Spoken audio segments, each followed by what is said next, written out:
Hello, Haz. Welcome to your Wednesday maths lesson. We're on to lesson 5 with adding and renaming. Today's in focus says that Charles uses digit cards to make 2 numbers. For each of these cards is a digit. Together we've got 1, 2, 4-digit numbers. And we've been asked to find their sum. We know that it's a good idea to estimate, to give us a rough idea that our answer will be around 6,000.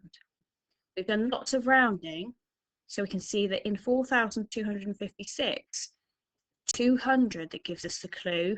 We're going to round down because it's closest to 4,000.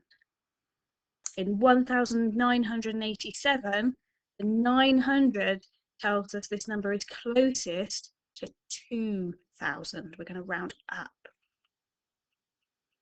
Here I've opened up Mathsbox and I'm going to link this in the assignment.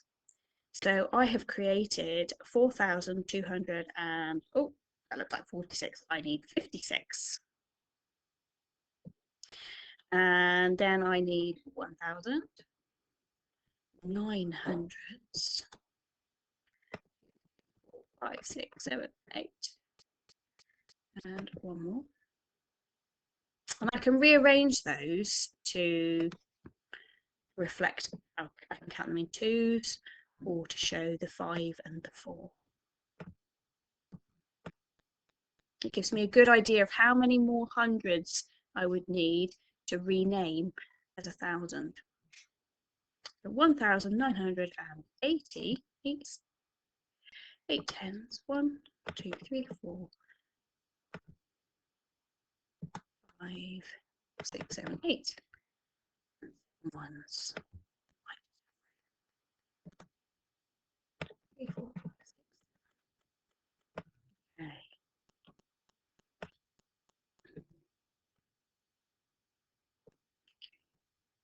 So this should help you it should help you calculate and find where we're renaming.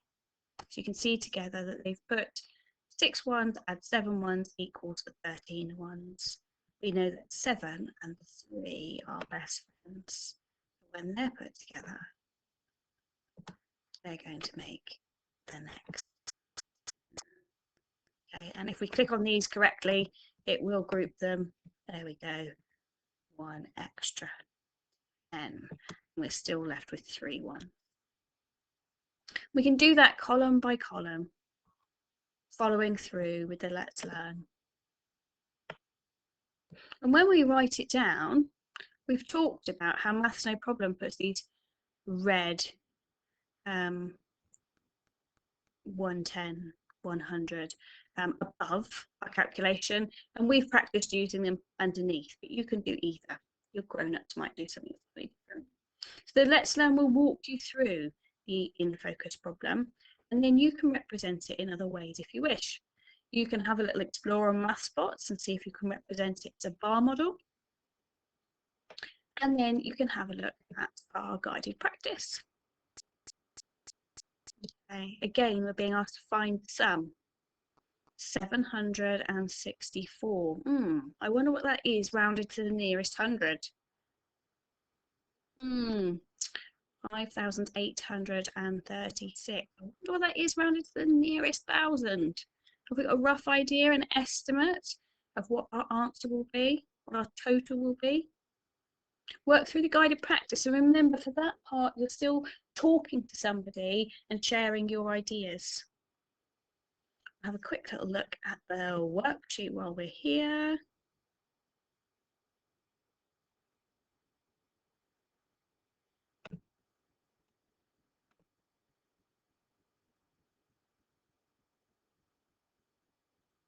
Okay, so we've got those 4-digit column additions on the first page in question 1. Remember, we start with the ones. We need to be really clear when we have 10 ones that make 110. Okay, make sure you note that clearly and include it when you count up. And then for question 2 and 3, you can see we've got bar models here representing the sum. That's just to give us an idea of how we can represent addition as a bar. Here, you're going to need to think about matching the two numbers that give the sum of 4,800. This number is going to match with one of those, give the sum, the total of 4,800. If you have any questions, please send them along in the chat, and I look forward to seeing your learning. Take care.